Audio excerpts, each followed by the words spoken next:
If you've ever seen the movie A Color Purple, or better yet, you've actually read the book, then you're probably familiar with one of America's most beloved authors, Alice Walker. But did you know that in addition to this amazing work, she has a whole litany of ecofeminist contributions, many of which are very vegan and very witchy. Stay tuned and I'll explain.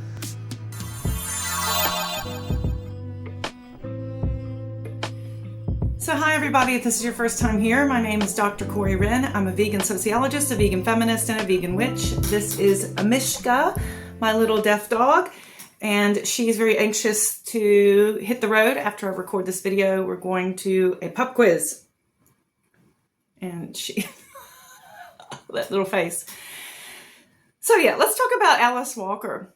So Alice Walker is an American author and theorist who was really prolific in the 1980s and 90s. She's still alive, she's still writing, but really her height of productivity and cultural resonance, I'd have to say, was late 20th century.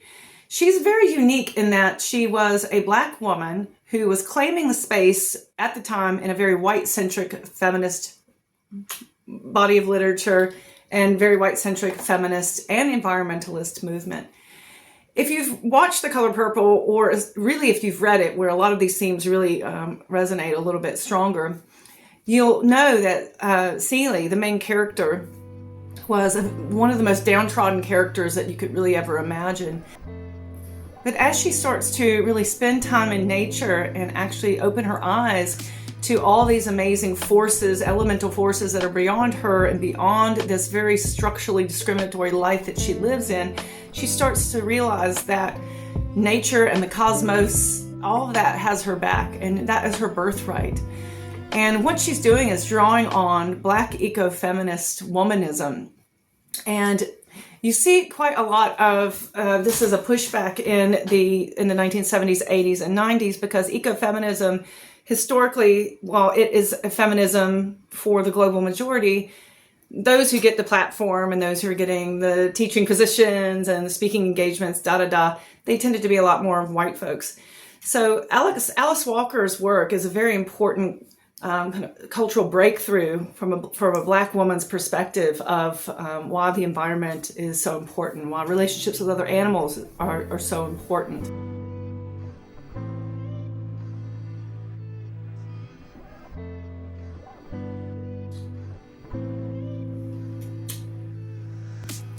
So as an American, I've grown up with A Color Purple, and it was really one of my favorite movies. And actually, I didn't come around to reading it until more recently in my adulthood. But as I started to do research for my book on vegan feminism, I wanted to delve a little bit deeper into the work of Alice Walker as a really important holdout in what tends to be very white-centric and Eurocentric ecofeminist thought. And so Alice Walker doesn't necessarily have like a particular book that speaks to all of these themes. Instead, you can find it kind of resonating or reverberating rather through different fictions and autobiographical works that she's done. So one of the most important themes that you see from her work is that there's power to be found in reconnecting with nature. One of the things that ecofeminist theory has argued is that women, other animals, and nature, the environment itself, have all been feminized, and all of us kind of get thrown in the same categorical space. Now, there's the two sides to the coin here. On one hand, I'm very proud to be thrown in the same box with Mishka and with nature. But on the other hand, by doing so, we all collectively are then naturalized in our subservient social position, as though it's natural for women not to have leadership roles. It's natural for animals to be owned and traded and eaten in some cases. And so when you have feminized groups kind of lumped together in that way, it can be a very powerful way of kind of communal joint otherization. But what Alice Walker's work is asking us to do, especially for women of color who are also dealing with the racialization aspect, where animality and being closer to nature, subhuman, uncivilized, barbaric, primitive, all these things, Black women are having to deal with that as well. So what she's saying is that actually, of course, we have to be careful in reclaiming our natural connection, because it can reify these colonial constructs. But what she's saying is that actually it is everyone's birthright as a sentient person on the planet to have a connection with nature and with the systems and the weather and the elements and the fellow animals who are living there with us.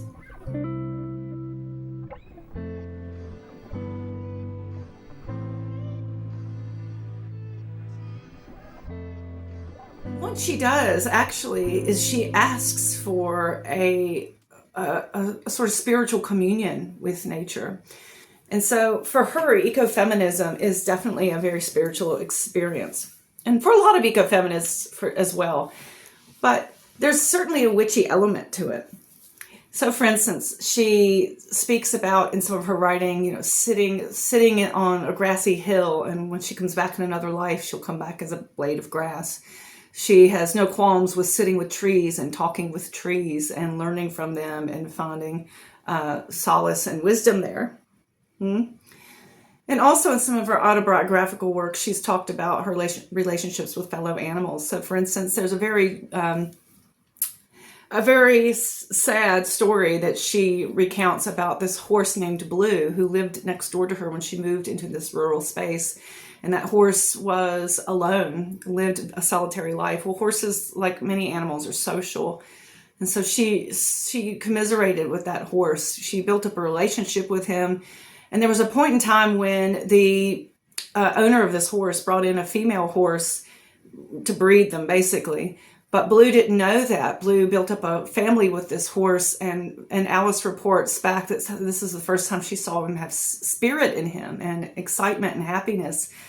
And then, of course, they took away the female horse, and then Blue just became so dejected and was staring down the road. And she just said in that moment, she really connected with her own ancestors who survived the slavery system and what it must have been like to be isolated and alienated in these farms and to have your family taken away.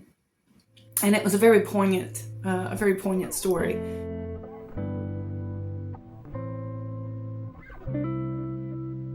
And I think this is also very important because there are lots of parallels between the experiences of African American people and non-human animals, but we have to be very careful about voicing or we have to be very careful about how we frame those comparisons. And I think that the way that Alice Walker does it, and actually personalizing the experience of that horse and personalizing her own ancestry and her own thoughts about that makes it more approachable and a lot less reductive.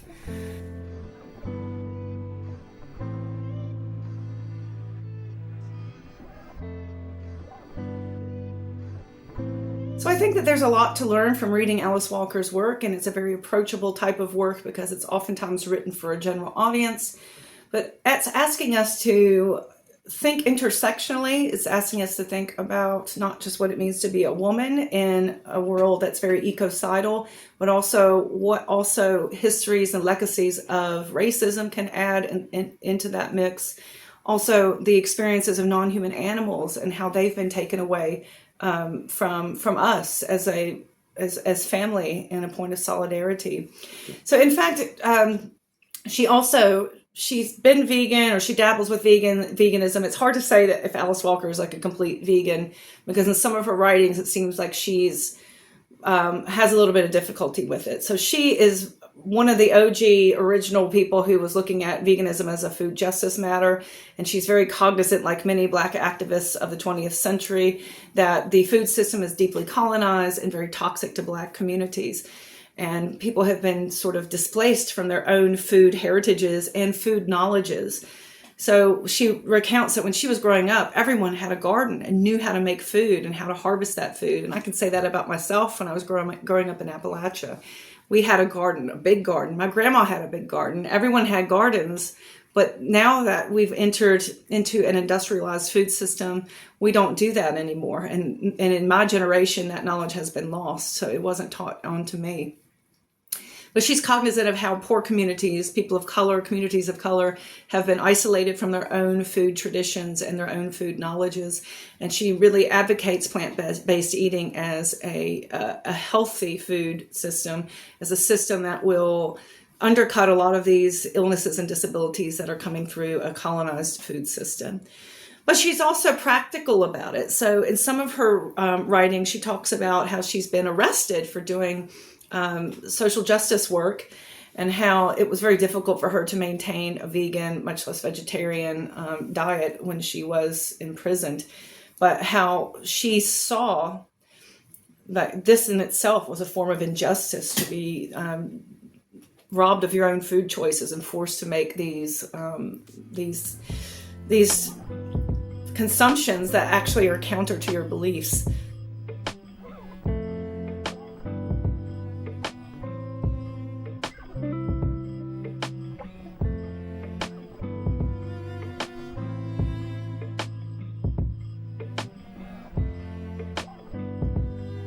And again, she uses her own personal experiences to help us to imagine what it must be like in a broader social system that is deeply unequal, and how everyone also is dealing with their own institutional barriers, but especially people of color, poor people, people in the global majority, et cetera, et cetera.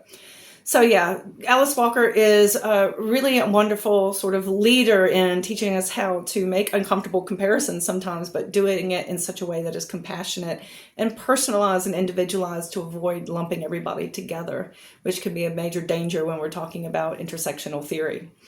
But she's also quite a witchy woman, because she's asking us to actually find magic in the connection to nature, find magic in the mystery of life on Earth, find magic in stepping into your birthright as a sentient person on this planet, and relationships with other animals and with nature more broadly. So I hope that's lots of food for thought, and maybe check it out. If you haven't read any of Alice Walker's work, put that on your list and check it out. You might want to start with The Color Purple, which incorporates quite a lot of these ecofeminist womanisms from Black feminist theory. But also, if you want to look more into the more theoretical stuff, you might want to check out her autobiography, a collection of her writings and essays. So with that, I will leave you to it. We're going to go to the pub quiz. And please do subscribe if you haven't already. It helps the channel to grow and helps the videos to get out there. And definitely keep it witchy. I will see you next time. Bye.